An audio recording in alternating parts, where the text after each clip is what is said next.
The journey from walking barefoot to conquering the world.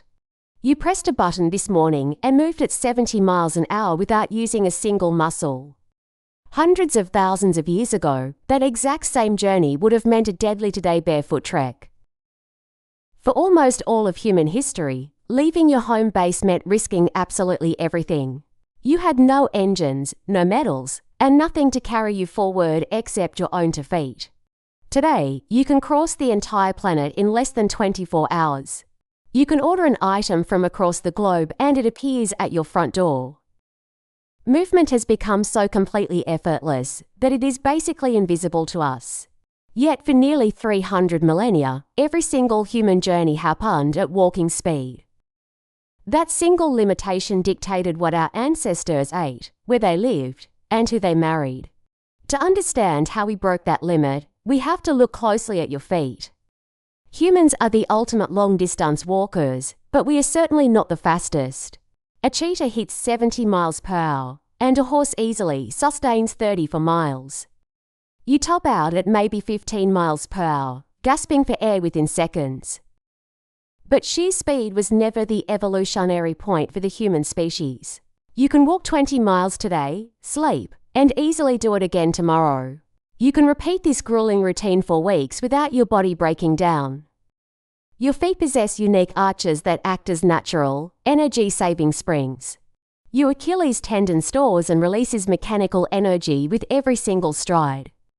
A specialized neck ligament keeps your head perfectly stable while your body moves.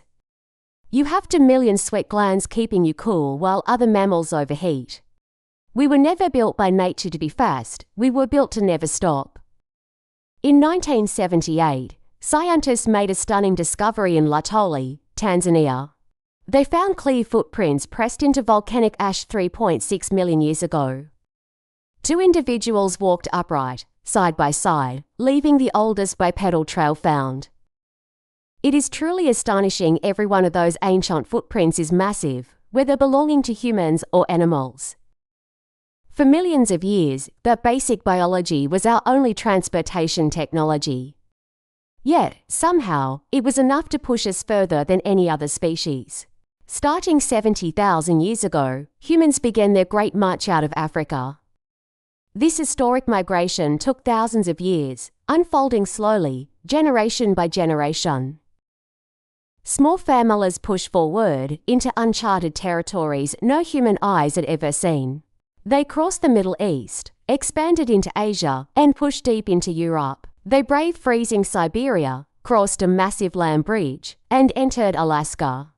They kept moving south, covering 15,000 miles without knowing their destination. And these ancient people were definitely not just wandering around at random. Scientists found sharp obsidian tools hundreds of miles away from their volcanic sources. Exotic seashells traveled deep inland, and precious amber crossed high mountain ranges. Early humans walked massive distances on purpose to trade and connect with others. They sought specific resources because someone else had told them they existed. This was not aimless wandering, it was global networking entirely on foot. But walking works perfectly only until you encounter a major obstacle. A wide, rushing river will instantly stop any walker dead in their tracks. And rivers were everywhere, cutting directly through every major migration route. For hundreds of millennia, a deep body of water was an absolute wall. You either found a very shallow crossing or you simply turned around. Then, humans learned how to cross open water completely on purpose. In 2003, tools were found on the remote island of Flores. Those tools date back 800,000 years, yet Flores was never connected to land. Even during the lowest Ice Age sea levels, 12 miles of deep ocean remained.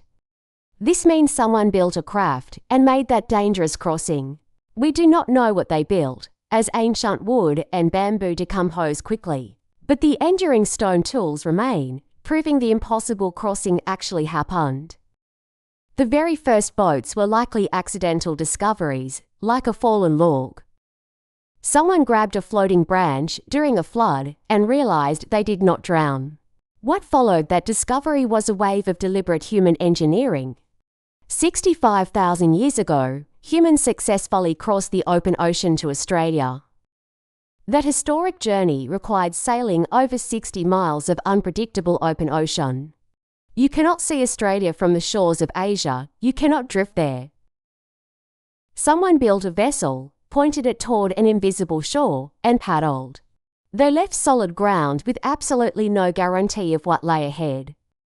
The oldest surviving vessel found is the Pest canoe, 10,000 years old. Yet, humans settled distant islands long before that canoe was ever carved. Then, 3,000 years ago, the Polynesians did something truly miraculous. They conquered the massive Pacific Ocean using only the stars for guidance. They read the subtle patterns of ocean swells and the flight of birds. Without maps or compasses, they discovered Hawaii, Easter Island, and New Zealand. Walking conquered the land and boats conquered water, but weight remained a crisis. You can walk 20 miles, but you cannot carry a 200-pound animal. Your body handles maybe 50 pounds before it begins to break down. So we cheated, we placed the heavy load on hides and dragged it. Then came the invention of the trave, 2 long poles forming a practical frame. The wide end dragged on the ground while the frame carried the weight. 15,000 years ago, humans formed an alliance with domesticated dogs. In the frozen Arctic, these loyal dogs pulled heavy sleds across ice. Then, 5,500 years ago, humans tamed the horse. In Kazakhstan, the Batai people rode horses and drank mare's milk. On a horse, human travel speed instantly jumped to 30 miles per hour. In a single generation, the known human world became 8 times smaller. Yet, humans crossed every ocean before anyone finally invented the wooden wheel. The oldest wheel, found in Slovenia, is only 5,200 years old. By 2000 BC, the spoked wheel arrived, giving birth to fast chariots.